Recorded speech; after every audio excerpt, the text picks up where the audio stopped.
So if somebody is not waking up at 5, you have problem with the person. If somebody is waking up too early, you have problem with the person.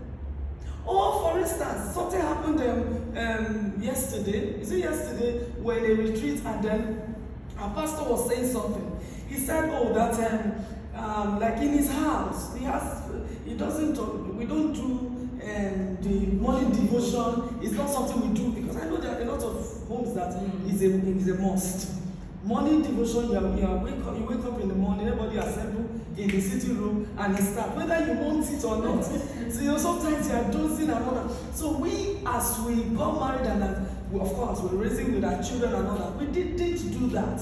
Yes, did we pray? Yes. There were times when we would pray. There are times that we fix fasting and we all pray. But we don't do morning devotion per se. We have a time when we pray. Number 2, we knew that there are times that I am not available. I may be in the house. I just went to bed by 4, and by 6 or 5 you are calling me to come and pray. Am I really going to pray? Are you hearing me? So we have that life.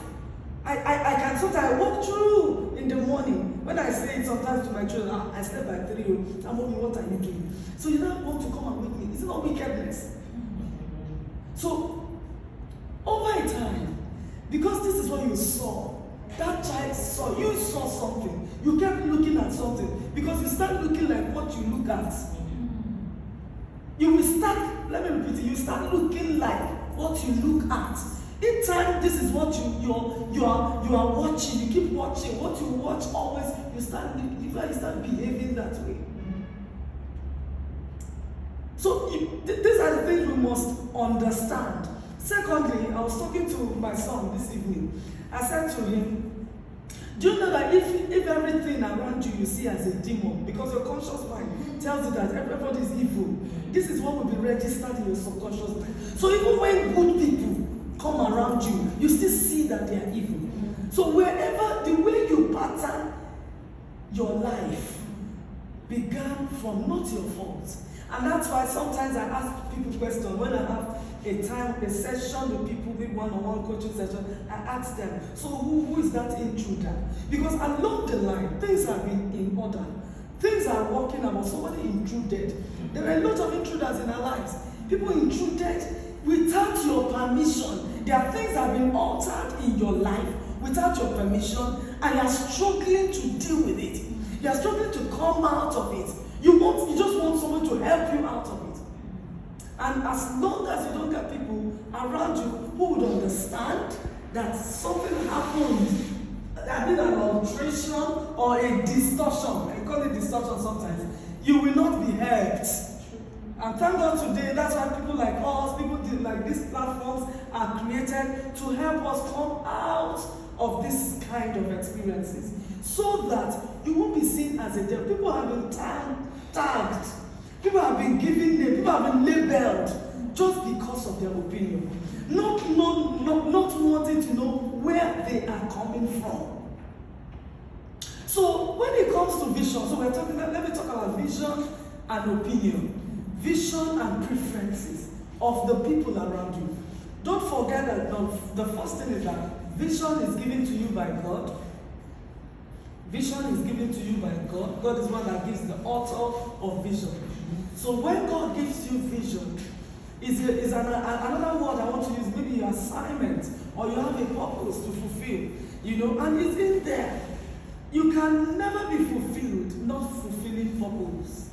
You can never be satisfied not fulfilling purpose. So at the place where, because of the presence or the presence of somebody in your life, you find it difficult to fulfill your purpose, to fulfill your vision, then you have to go back again to find out what the problem is. Because the truth is this, when it comes to opinion, except we become selfish. When you become selfless, you will understand people's opinion and you respect it. The only time you can resist an opinion is when it hurts.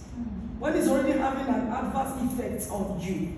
When somebody's opinion is beginning to hurt your personality, hurt you as a person, then it becomes a challenge, an issue And that's the point where we always advise that you take your stand.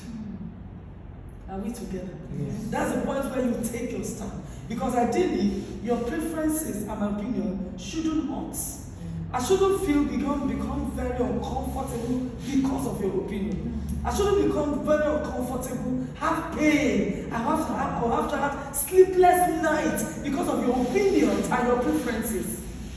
Your preferences should not discomfort me. Your opinion should not discomfort me. This is where we are going to.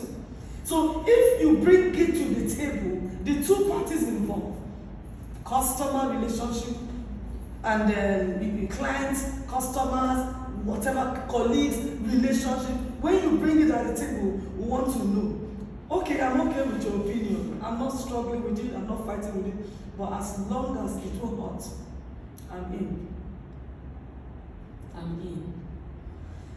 Two things I will always want to say, and I will say it now, that will help you to work with people, even though they have their opinions and their understanding. The first one is being able to accept them, and then the second one is to be selfless. Both parties must be selfless. When it comes to opinions and preferences, both parties must be what? Selfless. If you refuse to understand and you want me to always understand, there will be a problem. As a matter of fact, I have formed my opinions over the years. I have even proved it. Is somebody hearing me? I've tried some of these things and it worked for me.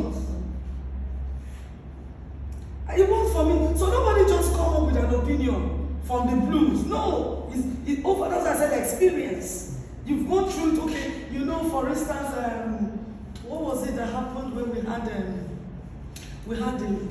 10 days prayer and fasting? And then we're talking about diesel, using diesel gen and another. And then someone was calling it a particular amount. And another person said, was it you that said, oh, I use diesel generator and I know that this is how we spend this and how much I spend and all that. Because of experience, I know this thing, I have used it, I've experienced it. So I'm not speaking from the point of, ignorance. Yes, I have been able to form this opinion from my experience. I'm not telling you, except when people become insensitive and selfish. Because some people can actually be insensitive and selfish, and then they build their opinion on that ground. There will be resistance. There will be resistance. So if you have this understanding, it will help, it will help. So when it comes to vision, whoever is in your team, whoever is with you, that needs to work with you, those of us that did my discovery class, I remember 202. If you remember 202, I talked about the kind of people you need in your life to sustain your staying power. And I was talking about there are people that you may think they are not important in your life. If you think they are not important in your life, then it means you can actually take decisions, whether they are there or not, and you are good to go. But when they are important, the role they play. If you don't tell them, there are some of them, you were in that class, so there are some of them, if you don't run it by them, they won't be part of it. Not because they are envious of you. It's just that they feel that, okay, I don't, so some is out of respect.